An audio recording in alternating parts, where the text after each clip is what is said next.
சொல்லுங்க மேடம். பாரதி, நாளைக்கு ஒரு முக்கியமான வேலை இருக்கு. நீங்க வேற எந்த கமிட்மெண்ட்டும் வச்சுக்காதீங்க. என்ன விஷயம் மேடம்? நாளைக்கு கம்பெனி விஷயமா கொஞ்சம் வெளியே போக வேண்டிய வேலை இருக்கு, அதான். சாரி மேடம், நாளைக்கு எனக்கு வேற ஒரு முக்கியமான வேலை இருக்கு.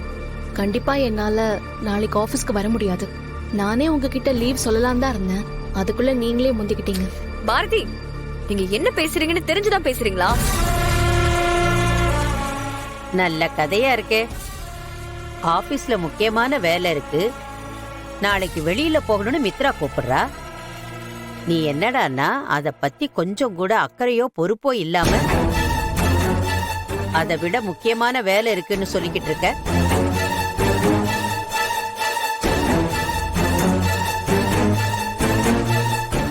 இதுக்குதான் உன்னை இந்த வீட்டுல உட்கார வச்சு ஆபீஸ்ல வேலையும் கொடுத்து மாசம் சம்பளமும் கொடுக்கறாங்களா?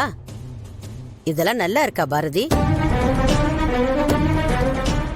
இவங்களுக்கு எப்ப பார்த்தாலும் அன்னைக்கு கூட சண்டைக்கு நிக்கிறதே வேலையா போச்சு. ஆமா, வா முதல்ல போய் என்னன்னு கேட்போம். வாய்க்கிழியே பேசுவல்ல, இப்ப அவங்க கேக்குறதுக்கு பதில் சொல்லு. குடும்பமா சேர்ந்து ஆளாளுக்கு பாரதியை நிக்க வச்சு கேள்வி கேட்கிற நிலைமை ஆயிடுச்சே. பாரதி, உங்ககிட்ட தான் பேசிக்கிட்டு இருக்கோம். நாளைக்கு வனபத்ர காளியம்மன் கோயில்ல நான் வேண்டுதல் வச்சிருக்கேன். நாளைக்கு நான் கண்டிப்பா போயே ஆகணும். ஹே, முக்கியமான ஆபீஸ் வேலையை விட்டுட்டு போற அளவுக்கு அப்படி என்ன உங்களுக்கு வேண்டுதல்? அது என்னோட பர்சனல் விஷயம் மேடம்.